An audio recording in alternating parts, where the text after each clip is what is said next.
سورہ نوح جو ہے یہ قرآن حکیم میں اس اعتبار سے ایک منفرد صورت ہے کہ یہ ایک پیغمبر کے نام کے اوپر ہے، اور یہ پوری کی پوری صورت سینٹرڈ اراؤنڈ ایک شخصیت کے ہے، سیدنا نوح علی نبینا وعلیہ الصلوۃ والسلام۔ سورہ نوح کے اندر آپ کو ایک پیغمبر کا درد نظر آئے گا، وہ شخص جس نے 950 سال ایک قوم میں گزارے اور دعوت توحید کا کام کیا، اس کے باوجود گنتی کے 78 یا 80 کے قریب لوگ ان پہ ایمان لے کر آئے، اور جب اتنی لمبی دعوت و تبلیغ کا کام کوئی شخص کر چکا ہو تو وہ جسٹیفائی ہے کہ وہ اینڈ پہ پھر اللہ تعالیٰ سے عذاب مانگے کہ اے اللہ، جو تیرا وعدہ ہے کہ تو اپنے پیغمبروں اور ان کے ماننے والوں کو بچائے گا، ان کے مخالفین کو تباہ و برباد کرے گا، تو اب وہ وقت آ گیا ہے کہ میں نے ان کو ہر اعتبار سے دعوت و تبلیغ کا کام کر کے سچائی پہ واضح کر دی ہے، اس کے باوجود ان لوگوں نے سچائی قبول نہیں کی، لہٰذا انہیں تباہ و برباد کر دیا جائے۔ سورہ ہود کے اندر بھی سیدنا نوح علیہ السلام کی قوم کی جو برے اعمال ہیں، پھر ان کے اگینسٹ اس قوم کی تباہی کا ذکر آتا ہے۔ وہ تفصیلات تو اس صورت کے اندر موجود نہیں ہیں، جس میں نوح علیہ السلام الٹیمیٹلی دعوت و تبلیغ کرنے کے بعد ان کو ایک الٹیمیٹم دے دیتے ہیں کہ اب تم پر اللہ کا عذاب آ جائے گا، اور اللہ کے حضور دعا بھی کر دیتے ہیں کہ دعا اس صورت میں بھی انشاءاللہ آ جائے گی۔ پھر اللہ تعالیٰ وحی کے ذریعے نوح علیہ السلام کو بتاتا ہے کہ اس کی نشانی یہ ہوگی کہ ایک تندور ہے، وہ پھوٹے گا، یعنی سب سے پہلے تندور میں سے پانی کا چشمہ نکلے گا، اور وہ یہ علامت ہوگی کہ اب یہ عذاب کا سلسلہ شروع ہونے لگا ہے۔ ظاہر ہے ایک دن میں تو سارا وہ طوفان نوح نہیں آیا تھا، گریجولی زمین نے بھی پانی اگلنا شروع کر دیا اور آسمان سے بھی بارش برسنا شروع کی، دونوں طرف سے وہ عذاب کی جکڑ میں آئے، اور دیکھتے ہی دیکھتے ایک بہت بڑا طوفان بن گیا، حتیٰ کہ ان کا اپنا سگا بیٹا بھی اس کی زد میں آیا۔ نوح علیہ السلام نے اس کو بڑی دعوت دی، لیکن اس نے کہا میں تو پہاڑوں پہ چڑھ جاؤں گا تو بچ جاؤں گا۔ تو نوح علیہ السلام نے کہا کہ بھئی آج تو پہاڑ بھی کوئی پناہ نہیں دے سکتے جب تک کہ اللہ کسی کو پناہ نہ دے، پہاڑ بھی ڈوب گئے اور وہ بھی تباہ و برباد کر دیا گیا۔ اس کے اوپر ایک ہالی ووڈ نے فلم بھی بنائی ہے نوحہ کے نام سے، اس میں انہوں نے یعنی کچھ چلے اس میں کوئی ایسے سین بھی ہیں جو غیر اخلاقی ہیں، ادروائز اوورآل انہوں نے یقین کریں کہ جو طوفان نوح فلمایا ہے اور نوح علیہ السلام کی کشتی بنانے کا واقعہ اور جس طریقے سے سیلاب آتا ہے، وہ لگتا ہے اس زمانے میں انہوں نے پہنچا دیا۔ چونکہ نوح علیہ السلام ایک ڈومیننٹ پرسنالٹی ہے اس حوالے سے کہ جتنے بھی آسمانی مذاہب ہیں، چاہے وہ جیوز ہوں، کرسچنز ہوں، مسلمان ہوں، سب کے سب ان کو ایک رسپیکٹیبل پرسنالٹی کے طور پہ مانتے ہیں۔ تورات کے اندر بھی ان کا ذکر موجود ہے، قرآن کے اندر بھی ذکر موجود ہے، اور باقی کی ساری نسل انسانی پھر نوح علیہ السلام سے ہی آگے چلی ہے۔ اعوذ باللہ من الشیطان الرجیم، بسم اللہ الرحمن الرحیم۔ انا ارسلنا نوحا الی قومہ، بے شک ہم نے بھیجا نوح علیہ السلام کو ان کی قوم کی طرف، ان انذر قومک من قبل، کہ وہ اپنی قوم کو ڈر سنائے اس سے پہلے کہ ان یأتیہم عذاب علیم، کہ ان پر وہ نازل ہونے والا دردناک عذاب آ جائے۔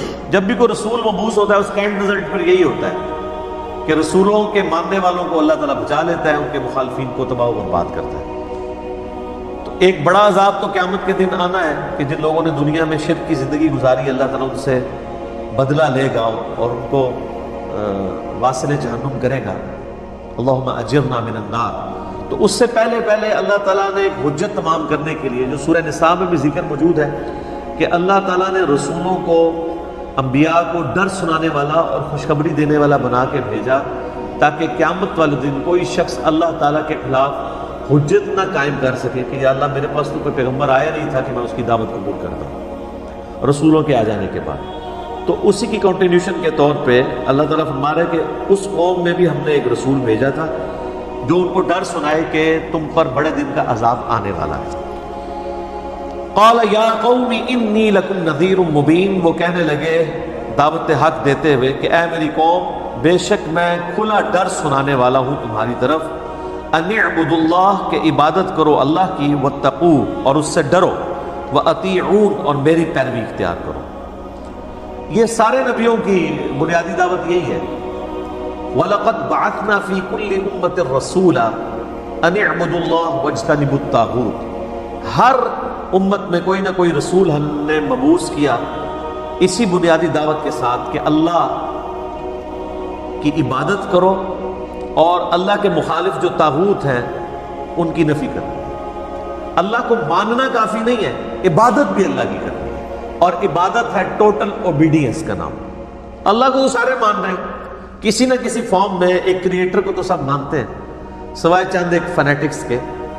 جتنے لوگ ہیں وہ یعنی چاہے وہ سائنٹسٹ ہوں، سپریم بینگ کہہ کے، سپر نیچرل اتھارٹی کہہ کے مان لیں، کوئی بھگوان کہہ کے مان لے، کوئی گاڈ کہہ کے، کوئی خدا کہہ کے، کوئی اللہ کہہ کے، اللہ کو تو سب مان رہے ہیں۔ اللہ کی بھی ماننی ہے، وہ ہے اللہ کی عبادت، ٹوٹل اوبیڈینس، کلی اس کے تابع فرمان ہو جانے کا نام یہ اس کی عبادت ہے، چاہے وہ اس کے اپنے حقوق سے ریلیٹڈ ہو، چاہے اس کے بندوں کے حقوق سے ریلیٹڈ ہو۔ تو اللہ تعالیٰ نوح علیہ السلام نے یہ دعوت دی کہ عبادت کرو اللہ کی اور اس کا تقوی اختیار کرو، اس سے ڈر جاؤ، وَأَطِيعُونَ، اور میری پیروی کرو۔ جو رسول ہوتا ہے نا جی، وہ اسی دعوت کے ساتھ اٹھایا جاتا ہے کہ میری پیروی کرو۔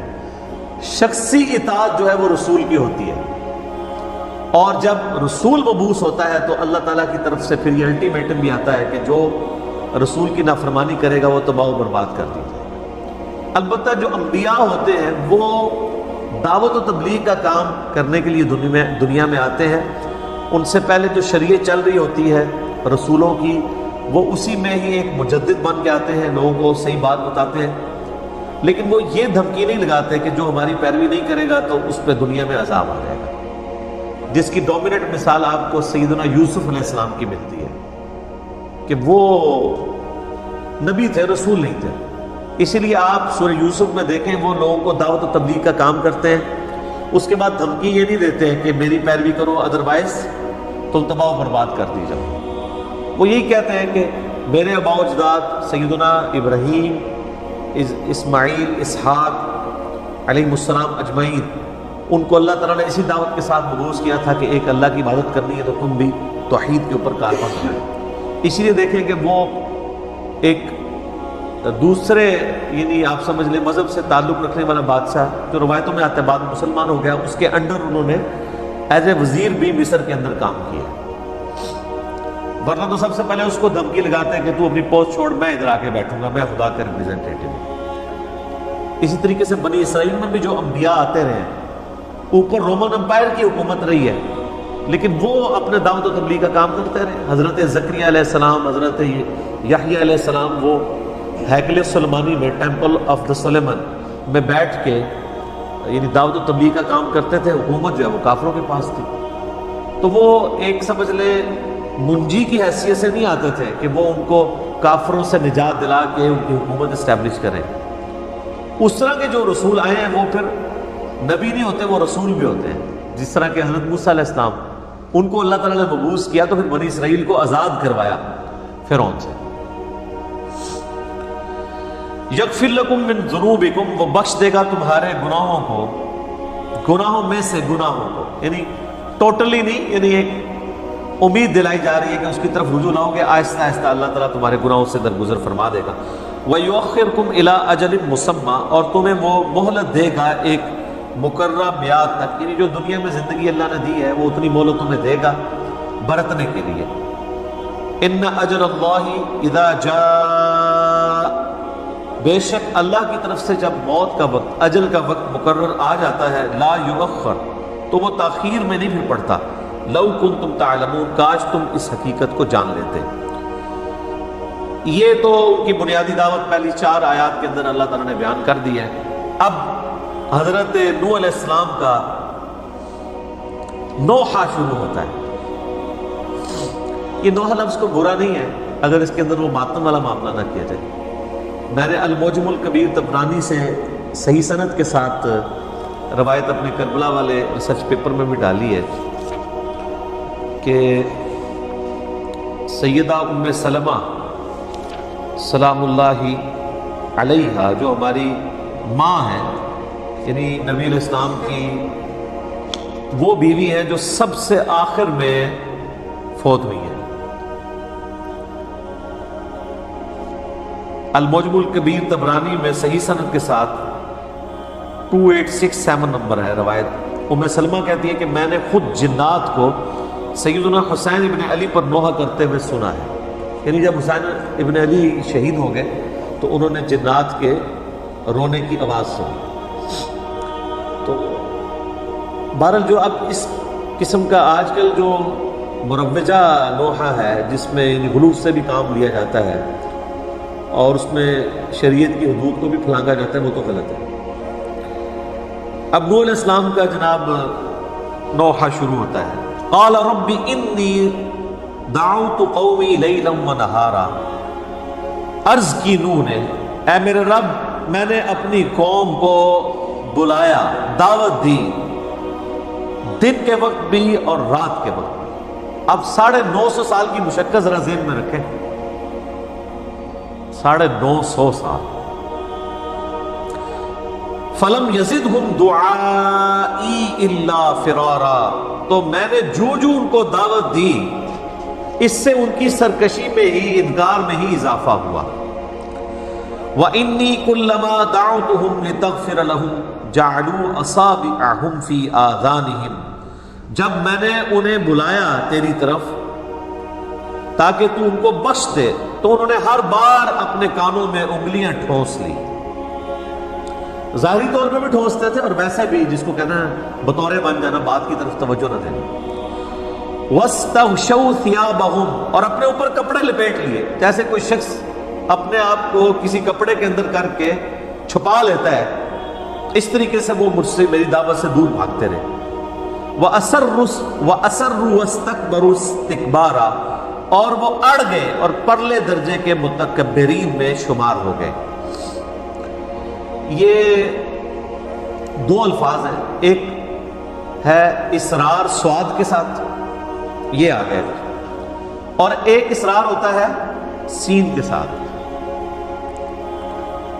جو سواد کے ساتھ اسرار ہوتا ہے نا، وہ آپ اردو میں بھی استعمال کرتے ہیں کہ میں نے بڑا اصرار کیا ہے اس کو، کیا مطلب بڑا زور لگایا ہے، ٹھیک ہے۔ تو اور ایک سین والا اصرار ہوتا ہے جو ڈاکٹر اسرار صاحب والا اصرار ہے، وہ یعنی خفیہ بات کو کہتے ہیں نا سرن اور جہرن۔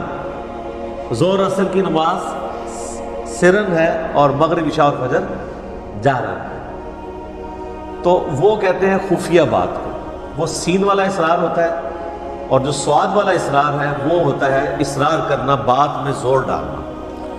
اب مزے کی بات ہے اس صورت میں یہ دونوں اصرار آ جائیں گے، ڈاکٹر اسرار صاحب والا اصرار بھی آئے گا اور عام اصرار والا اصرار بھی ہے۔ وہ تو آ گیا کہ میں نے ان کو یعنی وَأَسَرُّوا وَاسْتَكْبَرُوا اسْتِكْبَارًا، وہ پرلے درجے کے متکبرین بن گئے، یعنی اڑے رہے، اپنی اس بات کے اوپر قائم رہے، اصرار کرتے رہے کہ وہ اپنی اسی گمراہی میں رہیں گے۔ ثُمَّ إِنِّي دَعَوْتُهُمْ جِهَارًا، پھر اے اللہ میں نے ان کو اعلانیہ بھی، بلند آواز سے بھی تیری طرف بلایا۔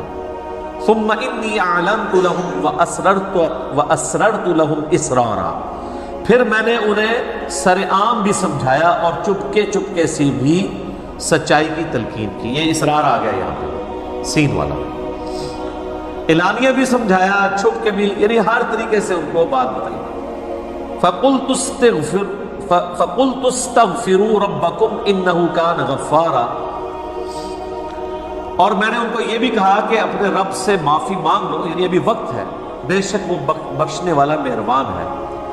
یرسل السماء علیکم مدرارا، اگر یعنی تم اس کی یعنی تابع فرمان بنتے ہو تو یرسل السماء علیکم مدرارا، وہ تم پر آسمان سے موسلا دھار بارش نازل فرمائے گا۔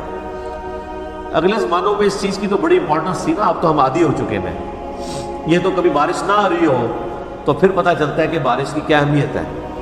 انسانیت کا سارا رزق جو ہے وہ ڈیپینڈنٹ ہی بارش کے اوپر ہے. بارش نہ ہو تو فصلیں نہیں اگ سکتی.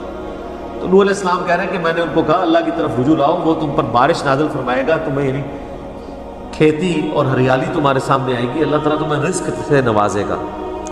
وَيُمْدِدْكُمْ بِأَمْوَالٍ وَبَنِينَ, اور تمہاری مدد فرمائے گا وہ مال کے ساتھ بھی. ظاہر ہے کہ مال میں اب یہ مویشی بھی آتے ہیں اور زراعت کا سارا سامان بھی. مویشی اگر آپ نے پالے ہوئے ہوں اور فصلیں نہ اگ رہی ہوں تو مویشیوں کو آگے کیسے پالیں گے؟ تو سارے کا سارا سرکل جو ہے وہ اللہ تعالیٰ چلا رہا ہوتا ہے بارش کے ذریعے. وہ تمہاری مدد کرے گا مال کے ذریعے, وبنین, اور بیٹوں کے ذریعے. وَيَجْعَلْ لَكُمْ جَنَّاتٍ وَيَجْعَلْ لَكُمْ أَنْهَارًا, وہ تمہارے لیے باغات بھی بنا دے گا اور تمہارے لیے نہریں بھی. یعنی دنیا میں برتنے کا سامان یہی ہے نا. یہ تو اب چونکہ ہم لوگ ذرا انسانیت شفٹ ہو چکی ہے اس لیے ہمیں ڈائریکٹلی انوالومنٹ نہیں ہوتی اس طرح کی چیزوں میں, لیکن الٹیمیٹلی ہم سب کے سب لوگ اپنی ایفرٹس انہی کے لیے پٹ کر رہے ہوتے ہیں. صرف کسان ہے جو ڈائریکٹلی پٹ کر رہا ہوتا ہے, باقی بھی کر رہے ہوتے ہیں لیکن انڈائریکٹلی. ہم اگرچہ ہم میں سے اکثر لوگ اپنی زمینوں میں ہل تو نہیں چلا رہے ہوتے, لیکن جو ہم گندم خرید رہے ہوتے ہیں وہ ہم حل نہیں چلا رہے ہوتے ہیں, کیونکہ وہ جس رقم سے آپ خرید رہے ہوتے ہیں اس رقم کو آپ نے اپنی ایکسپرٹیز کسی اور کام میں لگا کے, کسی نے نوکری کے ذریعے, کسی نے مزدوری کے ذریعے, کسی نے فری لانسنگ کے ذریعے, اب وہ سارے کے سارے معاملات حاصل کی ہوتی ہے دولت, اور وہ ہم یعنی خرچ کر کے آلو, پیاز, سبزی, دالیں, گندم خریدتے ہیں. ہم ڈائریکٹلی تو حال نہیں زمین میں چلا رہے ہوتے, لیکن انڈائریکٹلی وہی ایفرٹ پٹ کر رہے ہوتے ہیں. تو پہلے تو بارٹر سسٹم ہوتا تھا, اب تو کرنسی والا معاملہ ہو گیا پچھلے کچھ عرصے سے. بارٹر سسٹم کے اندر تو یہی ہوتا تھا کہ ایک جو دودھ بیچنے والا ہے اس نے جب گندم خریدنی ہوتی تھی تو وہ دودھ کسان کو دیتا تھا اور اس کے بدلے اس سے گندم لے لیا کرتا تھا. اب تو پیسوں میں معاملات چل رہے ہوتے ہیں. یہ معاملہ زیادہ آسان ہو گیا ہے, اس میں کیلکولیشن کرنا بھی ذرا آسان ہے, بڑا مشکل ہوتا تھا. اسی طریقے سے اگر کوئی کپاس اگاتا تھا اور پھر اس کپاس کے ذریعے لوگوں نے دھاگا اور پھر کپڑے بننے ہوتے تھے, تو جو دوسرے لوگ ہیں وہ اپنی دوسری ایکسپرٹیز جو ہے وہ بیچتے تھے, اس سے کپاس خرید لیتے تھے.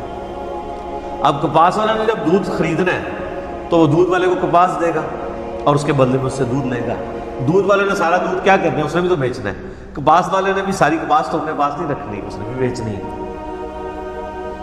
تو اس لیے یہ بعض اوقات ڈائریکٹلی ان چیزوں کو امیجن کرنا ذرا مشکل ہو جاتا ہے کہ انسان کی زندگی میں بارش کی, زمینوں کی, فصلوں کی, باغات کی, نہروں کی کیا امپورٹنس ہے. یہ تو ان سے پوچھیں جو ڈائریکٹلی اٹیچ ہے. ویسے تو ہم بھی اٹیچ ہیں انڈائریکٹلی, لیکن چونکہ ہم تک وہ ایفیکٹ نہیں پہنچ رہا اس لیے پتہ نہیں چلتا.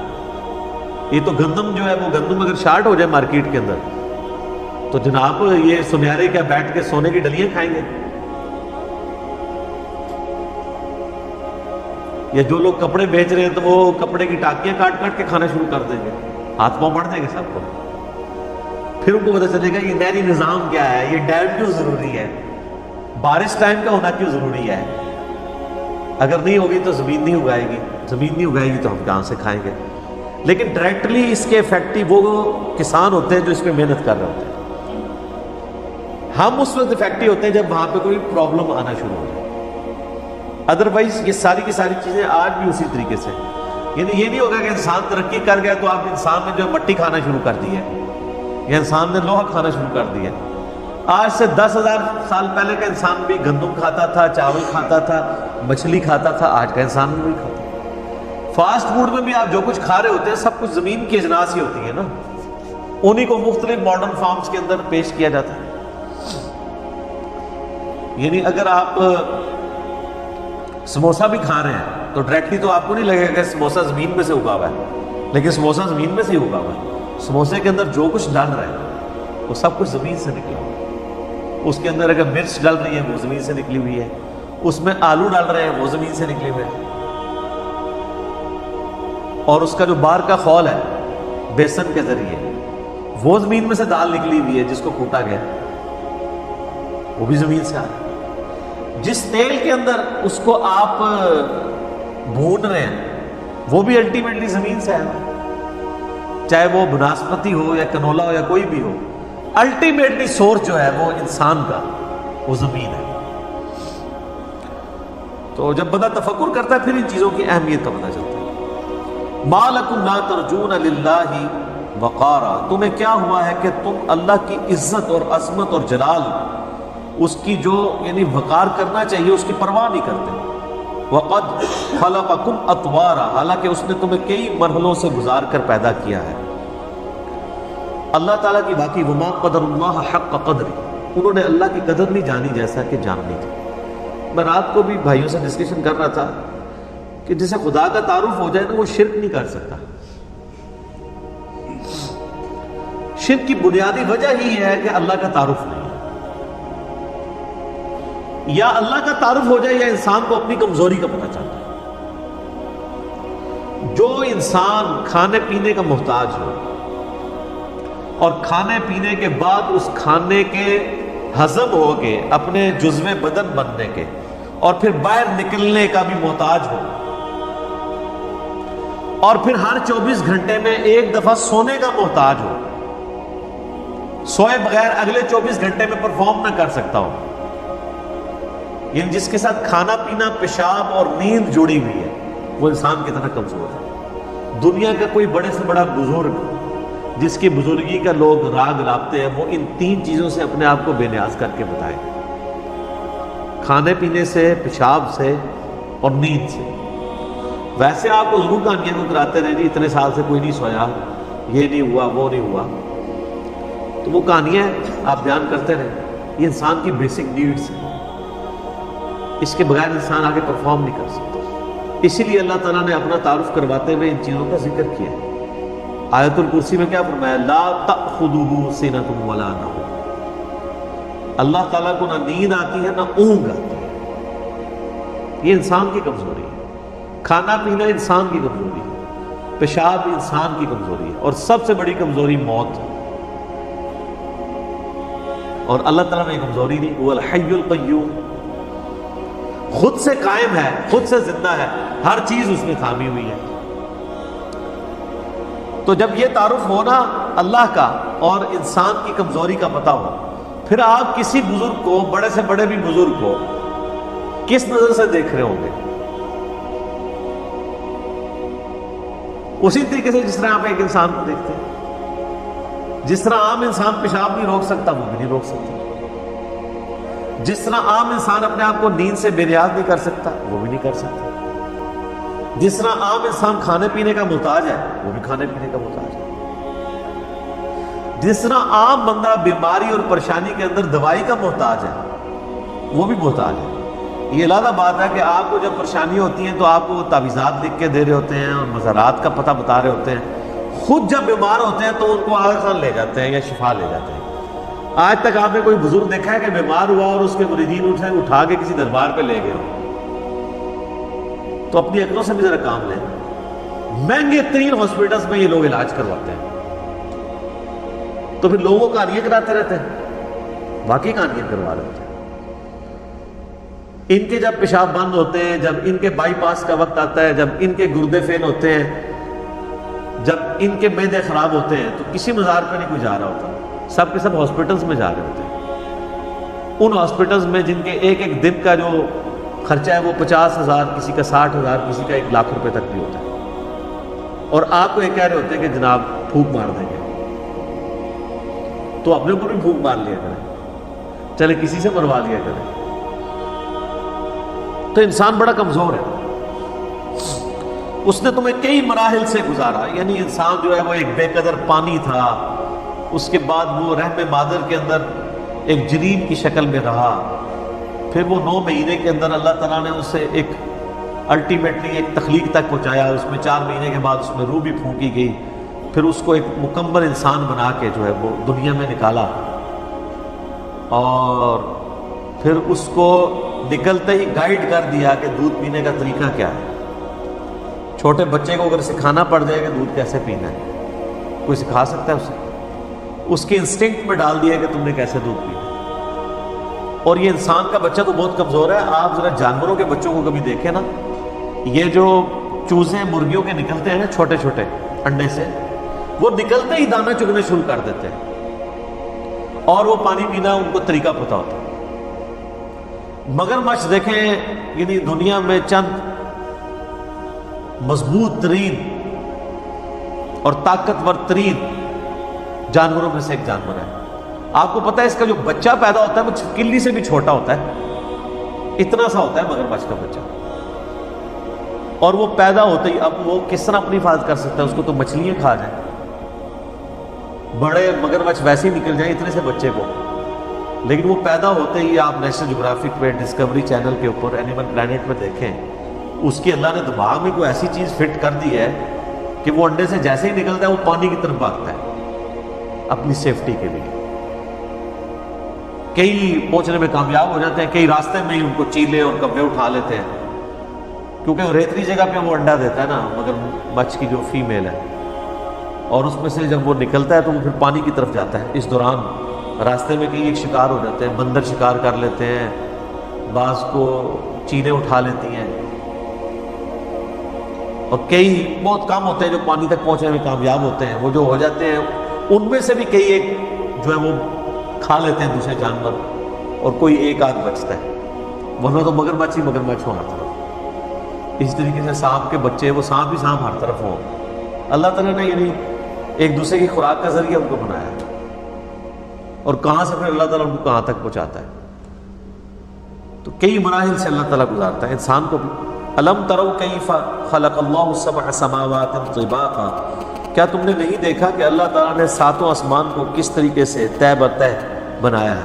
یہ دیکھنے سے مراد فزیکلی دیکھنا نہیں ہے، ظاہر ہے کہ ہمیں تو وہ نظر نہیں آ رہا، ہمیں تو پہلا آسمان بھی نظر نہیں آتا، یہ ہم جو دیکھ بھی رہے ہوتے ہیں اوپر، آپ کو یہ اوزون لیئر نظر آ رہی ہوتی ہے بلو کلر کی، یہ آسمان نہیں ہے۔ اس لیئر سے اگر آپ اوپر چلے جائیں تو آپ کو اوپر کالی چیز ہی نظر آئے گی، یہ آسمان کا کلر تو بلو نہیں ہے، یہ تو اس لیئر ہے۔ تو یہ دیکھنے سے مراد یہ ہے کہ اس نیچر کو آبزرو کرو، جو کچھ بھی تمہاری بساط کے اندر تمہیں نظر آ رہا ہے یہ سب کی سب چیزیں اللہ تعالیٰ نے پیدا کی ہیں۔ وَجَعَلَ الْقَمَرَ فِيهِنْ، اور اللہ نے ایک چاند ان میں رکھ دیا نورا، روشنی کے طور پہ۔ وَجَعَلَ الشَّمْسَ سِرَاجًا، اور سورج کو اللہ تعالیٰ نے ایک چراغ کے طور پہ روشن کر دیا۔ آپ دیکھیں گے پورے قرآن میں کہیں چاند کے لیے چراغ کا لفظ نہیں آیا، ہمیشہ نور کا لفظ آیا، انڈائریکٹ روشنی، اور سورج کے لیے ہمیشہ چراغ کا لفظ آیا ہے، سراج کا، جو خود سے روشن ہو۔ اور آج ہمیں یہ بات پتہ ہے کہ چاند کی روشنی اپنی نہیں ہے بلکہ وہ ریفلیکٹڈ لائٹ ہے، زمین سے ریفلیکٹ ہو کے جو اس کے اوپر پڑ رہی ہوتی ہے، یا ڈائریکٹ اس کے اوپر سورج کی جو روشنی پڑ رہی ہوتی ہے اس کی وجہ سے وہ چمکدار نظر آتی ہے۔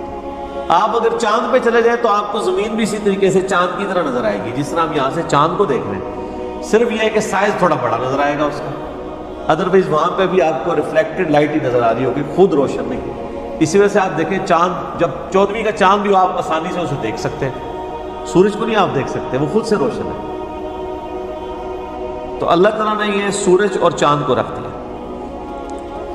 اور ظاہر انسانیت کا تعلق تو اسی کے ساتھ ہی ہے، انسانیت پوری کی پوری انہی کے ساتھ، انہی چیزوں کی فیکٹری ہے، سورج اور چاند کی۔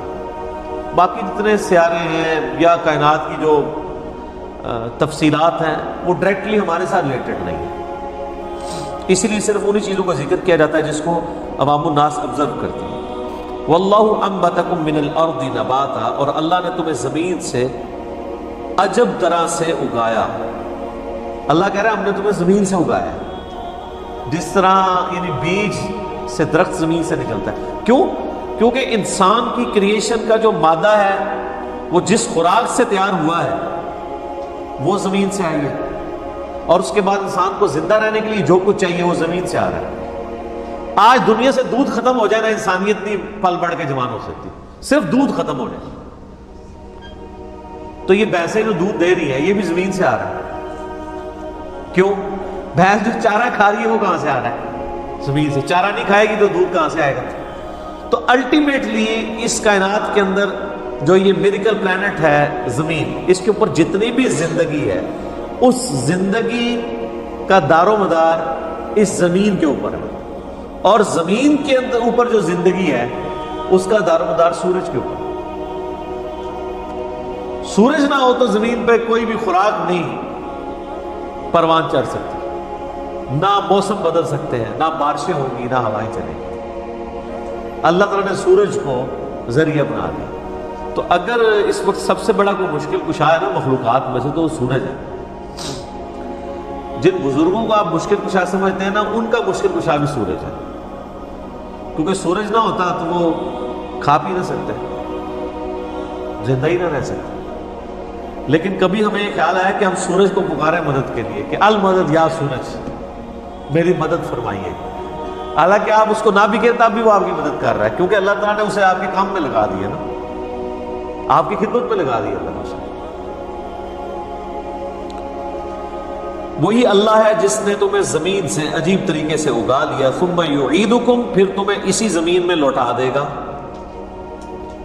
فیہا، اس میں، ویخرجکم اخراجا، اور پھر دوبارہ اسی زمین سے باہر نکال دے۔ اسی سے پیدا ہوئے، اسی کی خوراک سے پل بڑھ کر جوان ہوئے، اسی زمین میں لوٹا دیے گئے، اور قیامت والے دن اسی زمین سے تمہیں دوبارہ سے زندہ کیا جائے۔ زمین میں انسان لوٹتا ہے سر۔ کسی شخص کو اگر ایئر کریش میں بھی موت آئی ہے نا، اس کے اجزاء بھی الٹیمیٹلی زمین میں ہی گئے۔ کوئی شخص سمندر میں غرق ہو گیا ہے، اس کے اعضاء بھی الٹیمیٹلی زمین میں ہی گئے۔ سمندر میں اگر کوئی مچھلی بھی کسی کو کھا لے تو مچھلی کو بھی موت آنی ہے۔ جب مچھلی کو موت آئے گی وہ بھی الٹیمیٹلی زمین میں ہی ختم ہوگی۔ باہر کوئی شخص جو ہے وہ روڈ ایکسیڈنٹ میں مرتا ہے، اس کو دفنا دیا جاتا ہے، وہ بھی زمین میں جاتا ہے۔ کوئی عام حالت میں مرتا ہے، اس کو کوئی آگ میں جلا دیتا ہے، اس کے بھی ذرات الٹیمیٹلی زمین میں چلے جاتے ہیں۔ ہر چیز زمین کے اندر چلی جاتی ہے۔ واللہ جعل لکم الارض بساطا، اور اللہ ہی اس زمین کو تمہارے لیے فرش کی طرح اللہ نے ہی بچھا دیا ہے، لتسکلوا منہا سبلا فجاجا، تاکہ تم اس کے کھلے راستوں میں چلو۔ اب یہ ساری کی ساری گفتگو یعنی نوح علیہ السلام کی وہ دعوت و تبلیغ، کس طریقے سے انہوں نے لوگوں کو اللہ کی طرف بلایا، اس کا ذکر چل رہا ہے۔ قال نوح رب انہم عصونی، نوح علیہ السلام نے کہا ہے میرے رب انہوں نے میری نافرمانی کی ہے، واتبعوا من لم یزدہ مالہ وولدہ الا خسارا، اور یہ پیروی کرتے رہے ہیں ان کی کہ جن کو ان کی مال اور اولاد نے خسارے کے سوا کچھ نہ دیا۔ یعنی اس قوم کے بڑے بڑے سردار جن کو اپنے مال پر اور اولاد پر ناز تھا، انہوں نے آخرت کا خسارہ کمایا، اور میری قوم بھی انہی سرداروں کی پیروکار ہوئی کہ جن کے مال اور اولاد کی وجہ سے وہ تباہ و برباد ہوئے، کہ اللہ نے ان کو نعمتیں دی تھی، بجائے اللہ کے شکر گزار بننے کے نافرمان بن گئے۔ وَمَكَرُوا مَكْرًا كُبَّارًا، اور انہوں نے بڑے بڑے مکر و فریب کیے۔ وَقَالُوا لَا تَذَرُنَّ آلِهَتَكُمْ، اور وہ بڑے بڑے جو سردار تھے وہ کہنے لگے پیغمبر کے مقابلے پہ، نوح علیہ السلام کے مقابلے پہ، کہ لا تذرن آلہتکم، دیکھو تم اپنے معبودوں کو نہ چھوڑنا، ولا تذرن ودا ولا سواعا ولا یغوث ویعوق ونسرا، اور جو تمہارے بڑے بڑے آلہہ ہیں نا جن کو تم نے خدا بنایا ہوا ہے، کون کون سے؟ ود اور سواع اور یغوث اور یعوق اور نسر، یہ 5 ان کے بڑے بڑے خدا انہوں نے کھڑے ہوئے تھے۔ اس کے کانٹیکسٹ میں صحیح بخاری میں انہی آیات کے کانٹیکسٹ میں صحیح سند کے ساتھ ابن عباس کا قول ہے کہ یہ 5 اللہ کے نیک بندے تھے جن کی تصویریں قوم نوح نے ان سے پہلے ان کے باوجداد نے احترام کے طور پہ پہلے اپنے گھروں میں دکانوں میں لٹکانی شروع کی کہ یہ بڑے اللہ کے نیک بندے ہیں اور ان کی وجہ سے ہمیں بھی عبادت کا شوق اور جذبہ پیدا ہوگا۔ یہ الفاظ پہ ذرا غور کرنا ہے کہ ان کی وجہ سے جب ہم اللہ کے اولیاء اللہ کی تصویریں دیکھیں گے نا تو ہمیں بھی جذبہ پیدا ہوگا، عبادت کا شوق پیدا ہوگا کہ یہ کتنے نیک نیک لوگ تھے۔ پھر وقت گزرتا گیا تو انہوں نے بت بھی تراشنے شروع کیے، اور پھر جب مزید وقت گزرا تو انہی کو سجدہ بھی کرنا شروع کر دیا۔ یہ پوری حدیث صحیح بخاری میں یہ سورہ نوح کی یہ آیت نمبر 23 کے کانٹیکسٹ میں ابن عباس کی موقوفاً روایت موجود ہے۔ اور نام ذرا دیکھیں کیا ہے، ود، سوا اور یغوث. یہ تو ایک تو ابھی تک چل رہا ہے، یہ غوث یہی ہے، یغوث جس کو مشکل کشا. غوث کہتا ہے غوث نہ ہو تو زمین قائم نہیں رہ سکتی. تو یہ غوث دیکھیں کب سے ہے، کب سے چل رہا ہے. یہ نام یعنی کامن ہے. تو یہ 5 انہوں نے بت بنائے ہوئے تھے اور وہ الٹیمیٹلی ایک اللہ کے نیک بندے تھے. اب ذرا اسی کا ریپلیکا اس امت میں آپ دیکھیں کہ یہاں پہ بھی لوگوں سے جب پوچھا جاتا ہے یہ مزارات آپ کیوں بناتے ہیں، وہ کہتے ہیں کہ ہم ادھر کوئی بزرگوں سے مانگنے تو نہیں جا رہے ہوتے. یہ مزار اس لیے بنے ہوتے ہیں تاکہ لوگ ادھر جائیں، حاضری دیں، ان کو جذبہ پیدا ہو کہ اللہ کا جو نیک بندہ ہوتا ہے وہ اس کو مرنے کے بعد بھی دنیا یاد کرتی ہے، تو اس طرح ہمیں بھی عبادت کا جذبہ پیدا ہوگا. یہ سیم وہی چیز ہے. لیکن پریکٹیکلی اس وقت کیا ہو رہا ہے وہاں پہ؟ شرکی ہو رہا ہے. ان سے ڈائریکٹلی مانگ رہے ہیں لوگ جا کے. وہ کہتے ہیں کہ جاہل مانگتے ہیں، سر پڑھے لکھے بھی مانگتے ہیں. کہ جھولی کو میری بھر دو ورنہ کہے گی دنیا، ایسے سخی کا منگتا پھرتا ہے مارا مارا. پاک آپ کے گناہگار مرید آئے ہیں، ہماری جھولی بھر دیجیے، میری لاج رکھ لو. یا آپ پڑھا لکھا ذرا بتائیں نا، کون سا پڑھا لکھا آپ کا عالم دین ہے جو ان کے مانگنے کو شرک کہتا ہو، جو یہ پورے کا پورا سسٹم لے کے چل رہے ہیں.